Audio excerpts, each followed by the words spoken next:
গাছের পাতা যদি খাতা হয়ে যায়, সমুদ্রের পানি নামক কালি দিয়ে গাছের পাতা নামক খাতার মধ্যে যদি আল্লাহর নিয়ামতগুলো লিখতে শুরু করো, সমুদ্রের পানি নামক কালি শেষ হয়ে যাবে, গাছের পাতা নামক খাতাও ফুরিয়ে যাবে, কিন্তু আল্লাহ রাব্বুল আলামিনের নিয়ামত লিখে শেষ করা যাবে না। সুবহানাল্লাহ! কেমন নিয়ামত তিনি আমাদেরকে দিয়েছেন। আল্লাহ রাব্বুল আলামিন এজন্যই বললেন আর রহমান, তিনি হচ্ছেন রহমান। এই ফাবিআই আলাই রাব্বিকুমা তুকাজ্জিবান সূরাতুর রহমানের এই আয়াত যখন সাহাবায়ে কেরামের সাথে তেলাওয়াত করত, সাহাবায়ে কেরাম তো চুপ থাকতেন, বুঝতেন, কিন্তু জিনদের সামনে যখন এই আয়াতটা তেলাওয়াত করতেন, জিনেরা বলতো না, আপনার কোনো নিয়ামতকে আমরা অস্বীকার করতে পারবো না, আপনার উপর শুকরিয়া। সুবহানাল্লাহ! আল্লাহর প্রশংসা আদায় করতেন। তো জিনরাও এই আয়াত শুনে আল্লাহর প্রশংসা আদায় করতেন। তো সূরাতুর রহমান, এই সূরার অবতীর্ণ হওয়ার পেছনে একটা ব্যাকগ্রাউন্ড আছে।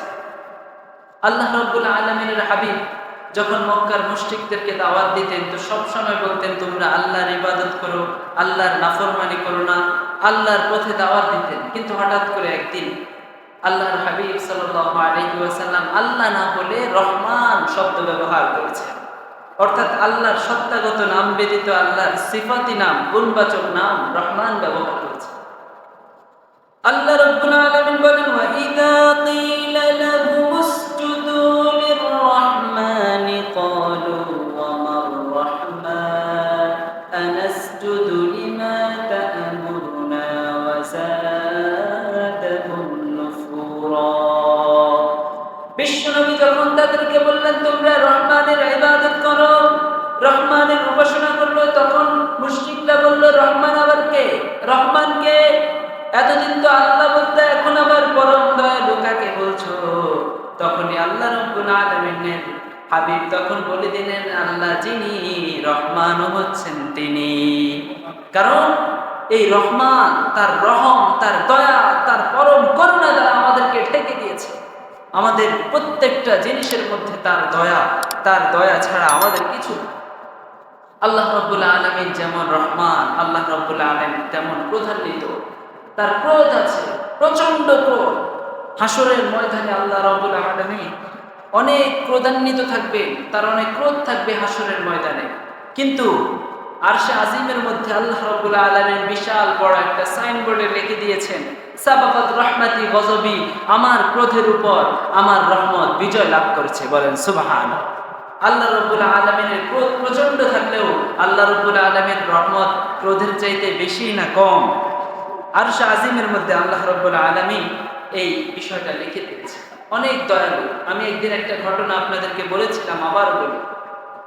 বনি ইসরাইলের একজন লোক 99 জনকে হত্যা করেছে। একজন ব্যক্তিকে হত্যা করলে তার কত শাস্তি, জাহান্নাম তার জন্য ওয়াজিব হয়ে যায়। সে একজন নয়, দুইজন নয়, 99 জন লোককে হত্যা করেছে। কিন্তু 99 জন লোককে হত্যা করার পর তার মাথায় আবার আসলো, আমি কি করলাম? আমার তো মরতে হবে, আমি তো মারা যাব, এই পাপের বোঝা নিয়ে মারা গেলে আমি কি করব, আমার কি অবস্থা হবে? এই কথা চিন্তা করে সে তাওবার পথে ফিরছিল। মানুষকে জিজ্ঞেস করছিল যে আমাকে কি আল্লাহ মাফ করবে? তখন লোকেরা তাকে এক আল্লাহর ওলির কথা দেখিয়ে দিল যে তুমি ওই আল্লাহর ওলির কাছে যাও, তাকে জিজ্ঞেস করো। তখন এই সিরিয়াল কিলার সে ওই আল্লাহর ওলির কাছে গিয়ে বলল, হে আল্লাহর ওলি, আমি তো 99 জন লোককে হত্যা করেছি, আল্লাহ কি আমাকে মাফ করবে? আল্লাহর ওলি বলল, কি বলো? 99 জন লোককে হত্যা করেছো, তোমার কোনো ক্ষমা নাই। এই কথা বলার সাথে সাথে সেই সিরিয়াল কিলার তার মাথা আবার গরম হয়ে গেল। সে বলল, যেহেতু আমার ক্ষমা নাই, তাহলে তোকে বাঁচিয়ে কি লাভ, তোকেও মেরে ফেলি। তারপর সেই আল্লাহর ওলিকেও হত্যা করে মোট সেঞ্চুরি করে ফেললো। 100 জন মানুষকে সে হত্যা করে ফেললো অন্যায়ভাবে। কিন্তু হত্যা করার পরেও তার মনে এবার আল্লাহর ভয় ঢুকে গেছে যে আমি তো অনেক পাপের কাজ করেছি, না জানি আল্লাহ আমার সাথে কি আচরণ করবে। আবার খুঁজতে লাগলো কার সাথে কথা বলবে। তারপর লোকেরা তাকে একজন আলেমের সন্ধান দিল, যাও অমুক আলেমকে গিয়ে জিজ্ঞেস করো যে তোমার কোনো ক্ষমা আছে। ওই সিরিয়াল কিলার তখন আলেমের কাছে গেল। আলেমের কাছে গিয়ে জিজ্ঞেস করলো, হে আলেম, আমি একজন নয়, দুইজন নয়, 99 জন লোককে হত্যা করার পরে আবার আরেকজন আল্লাহর ওলিকে হত্যা করে 100টা হত্যা করেছি, আমার কি কোনো ক্ষমা আছে?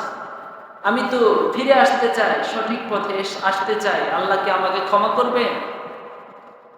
ওই আলেম তখন বলল, হে আল্লাহর বান্দা, তোমার গুনাহ যত বেশি হোক না কেন, তোমার গুনার চাইতে আমার আল্লাহর দয়া তার চাইতেও বেশি। সুবহানাল্লাহ। আল্লাহ রাব্বুল আলামিন বলেন, লা তাকনাতু মির রাহমাতিল্লাহি ইন্নাল্লাহা ইয়াগফিরুয যুনুবা জামিআ। আল্লাহর রহমত থেকে তোমরা কখনোই নিরাশ করো না, আল্লাহ তোমাদেরকে ক্ষমা করে দিবেন। এজন্য আপনি যত বড় পাপই করে ফেলেন না কেন, আপনি তাওবা করে আল্লাহর কাছে ফিরে আসেন। আপনার পাপ যত বড়ই হোক না কেন, আপনি আল্লাহর কাছে ফিরে আসলে আল্লাহ আপনাকে ক্ষমা করবেন। যদি সেই পাপ মানুষের সাথে সম্পৃক্ত না হয়, হকুল ইবাদ যদি না হয়ে থাকে, অর্থাৎ আপনি যদি অন্য মানুষকে কষ্ট দেন, তাহলে আল্লাহর কাছে মাফ চাওয়ার আগে অন্য মানুষের কাছে মাফ চাওয়া লাগবে। অন্য মানুষ যদি আপনাকে মাফ করে দেয়, তাহলে আল্লাহ আপনাকে মাফ করবে। কিন্তু আপনি যাকে কষ্ট দিয়েছেন, সে যদি আপনাকে মাফ না করে, তাহলে আল্লাহর কাছে মাফ চেয়ে লাভ নাই। আল্লাহ অমুকের হক, অন্যের হক আল্লাহ মাফ করবেন না। এজন্য অন্যের কাছে যদি আপনি কোনো অপরাধ করে থাকেন, তাহলে তার কাছে মাপ চেয়ে তারপর আল্লাহ রাব্বুল আলামিনের কাছে মাপ চান।